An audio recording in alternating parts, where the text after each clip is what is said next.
முடியாதா? கனகராஜ், சூர்யா சொல்றாரு பல்கலைக்கழகங்களுக்கு அந்த எண்ணிக்கையின் அடிப்படையில் ஒதுக்கக்கூடிய நிதின்றாரு, அப்பட்டமான பாரபட்சம் அப்படின்றாரு முதலமைச்சர். இது எப்படி அணுகிறது? அதாவது அவர் வச்சிருக்கிறதுலையே அவர் எந்தெந்த இன்ஸ்டியூட் மூலமாக எவ்வளவு ஒதுக்குறாங்க, யாருக்கு ஒதுக்குறாங்கன்னு அவர் சொல்லட்டும். அவர் மொத்த தொகையை சொன்னார்ல. நான் என்ன கேட்குறேன்னா, ஒரு யூனிவர்சிட்டிக்கு ஃபண்டு, இப்போ திருவாரூர் சென்ட்ரல் யூனிவர்சிட்டி இருக்குது, அதுக்கு ஒதுக்குற ஃபண்டு எங்கேருந்து வரும்? அது மொழிக்கான கணக்கில் சேர்க்குறாங்களா? சென்ட்ரல் யூனிவர்சிட்டிஸில் எந்த யூனிவர்சிட்டிக்கு செலவழிக்கிறத சொல்கிறாங்க. இதில் நீங்கள் பார்த்தீங்கன்னா ஒரு 3-4 ஏஜென்சிஸ் அதுக்கு ஒதுக்குறாங்க. அந்த 3-4 ஏஜென்சிஸும் கொடுத்த பிறகு அவங்க இதுக்கு முன்னால் அதை எப்படி செலவழித்தாங்க என்பது ஒன்று. ரெண்டாவது விஷயம், நீங்கள் யூபிஏல அப்படி பண்ணாங்க, நீங்கள் எப்படி பண்ணுறீங்க? இன்ஃபேக்ட் இந்தியாவினுடைய ஏதாவது ஒரு மொழி அது அழிஞ்சு போகிற நிலைமையில் இருந்தால் பாதுகாக்கிறது, அதுக்கு கூடுதலாக செலவழிக்கிறதுங்கிறது தப்புலாம் யாரும் நினைக்க மாட்டாங்க. ஆனால் எங்கே பிரச்சனை வருது அப்படின்னு நீங்கள் பார்த்தீங்கன்னா, ஏன் ஹிந்திக்கு இல்லை, ஏன் சான்ஸ்கிரிட்டுக்கு அப்படின்னு நீங்கள் பார்க்கும்போது தான் இடைக்காலத்தில் இந்தி, இறுதியாக சமஸ்கிருதம் என்கிற அதுவும். அப்புறம் இவங்க பேசும்போதெல்லாம் என்ன சொல்கிறாங்க, இப்போ உதாரணம் நோக்கம் என்ன அப்படிங்கிறத நம்ம பார்க்குறோம். ஹிந்தி திவாஸா, அதில் ஹிந்தி திவாஸ் ஹோம் மினிஸ்டர் பேசுகிறார். Diversity of languages and dialectics is strength of our nation. டைவர்சிட்டியில் இருக்குது நமக்கு ஸ்ட்ரென்த்து. இந்த ஸ்ட்ரென்த்தை வலுப்படுத்துவீங்களா, வீக்கன் பண்ணுவீங்களா? அடுத்த சென்டென்ஸ் அவர் சொல்கிறோம். But there is a need for our nation to have one language so that foreign languages don't find a place. This is why our freedom fighters envisioned Hindi as Rajbhasha. இதுதான் அவங்களுடைய நோக்கம். இது எங்கிருந்து அவர் எடுத்துக்கிறாரு அப்படின்னு சொன்னால், we are our nationhood defined, நாம் அல்லது வரையறுக்கப்பட்ட நமது தேசியம் என்கிற கோல்வால்கருடைய புக்கில் இருந்து எடுக்கிறார். அவர் இந்த நாட்டினுடைய குடிமகனாக இருக்க தகுதி உள்ளவர்கள் யார் அப்படிங்கிறத அவர் வரையறுக்கிறாரு. இந்தி பேசக்கூடிய இடத்துக்கு மக்களை கொண்டு சேர்க்கணும் அப்படின்ற அந்த இலக்கை கோல்வால்கர் மட்டும் இல்லை, அதற்கு பிறகு வந்த காங்கிரஸும் அதே தான் பேசினாங்க. ஆனால் நடைமுறையில் இருக்கக்கூடிய சிக்கலை புரிஞ்சு அவங்க நெளிவு சிலுவோட நடந்துக்கிட்டாங்க அப்படின்னு தானே சொல்ல முடியும். இல்லை, அவங்க ஹிந்தி தான், இவங்க சான்ஸ்கிரிட். சமஸ்கிருதம் என்பதை இவர்கள் சொல்கிறார்கள். அதுக்கு பின்னால் அவங்களுடைய நீங்கள் ஒரு லிங்க் லாங்குவேஜாக ஒன்று இருக்கணும் அப்படின்னு ஒருத்தர் முயற்சி பண்ணுறாரு, அதை ஏற்க முடியலை, போகலைங்கிறது வேறு. பட் ஐடியாலஜிக்கல் பொசிஷன் எடுத்து மூவ் பண்ணுறது இவங்க. Hindustan, Hindu race with its Hindu religion, Hindu culture and Hindu language. இந்த ஹிந்து லாங்குவேஜுக்கு அவர் சொல்கிறது natural family of Sanskrit and her offsprings. So இதுக்குள்ளே யாரெல்லாம் வரமாட்டாங்கன்னா, தமிழ், தெலுங்கு, மலையாளம், கன்னடம், துளு இதெல்லாம் வராது. ஸோ ப்ராப்ளம் என்னென்னா, நீங்கள் ஒரு மொழிக்கு கூடுதலாக செலவழிப்பது என்பது அல்ல.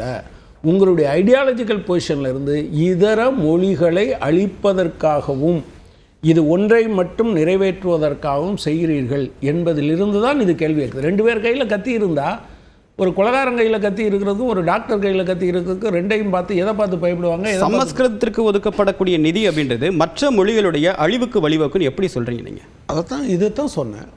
அவங்க என்னென்னா, ஹிந்து ராஷ்டிரா தான் எங்களுடைய நோக்கம் அப்படின்னு சொல்கிறாங்க. அந்த ஹிந்து ராஷ்டிராவில் யாரெல்லாம் இருப்பாங்கன்னு சொல்கிறாங்க.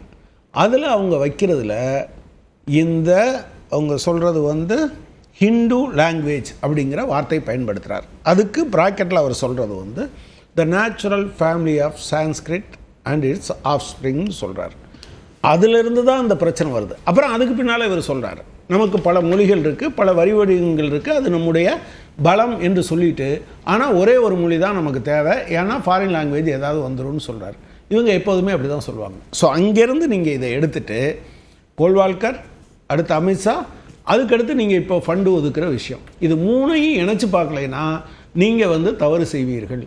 எனவே தான் சொல்கிறோம், இவர்களுடைய நோக்கம் இந்தியா என்கிற பன்மைத்துவம் கொண்ட இந்த நாட்டை ஒற்றைத்தன்மையோடு அதை மற்றவர்கள் மீது திணிப்பதற்காக. நீங்கள் காங்கிரஸ்க்கும் அதே நோக்கம் தான் இருந்துச்சா?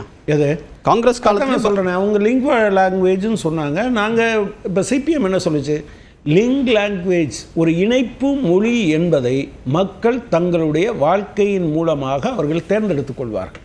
இல்ல நான் நிதி ஒதுக்கீட்டின் அடிப்படையில் கேட்கிறேன்.